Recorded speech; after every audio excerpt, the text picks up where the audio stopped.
लातूर शहर महानगरपालिकेतील जन्म मृत्यू विभागाचा आढावा घेऊन आयुक्त श्रीमती मानसी यांनी अधिकारी व कर्मचाऱ्यांना विविध सूचना केल्या. नागरिकांना अधिक तत्परतेने सेवा देण्यासाठी उपाययोजना करण्याचे निर्देश त्यांनी दिले.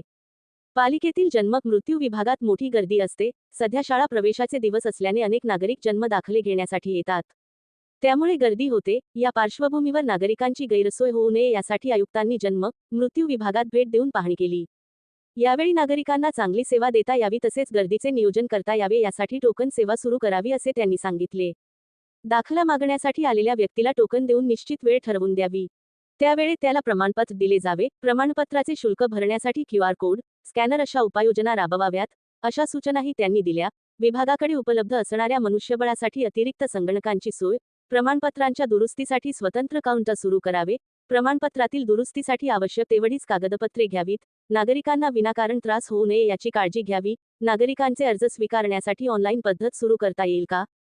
तसेच नागरिकांना घरबसल्या प्रमाणपत्र मिळावे यासाठी काय उपाययोजना करता येतील, याबाबत चाचपणी करावी आणि शक्य असेल तर अशी सेवा लवकरात लवकर सुरू करावी, अशा सूचना त्यांनी केल्या. एकाच काउंटरवर गर्दी होऊ नये यासाठी उपाययोजना करण्याचे निर्देशही त्यांनी दिले. उपायुक्त डॉ. पंजाबराव खानसोळे यांचीही यावेळी आयुक्तांसमवेत उपस्थिती होती.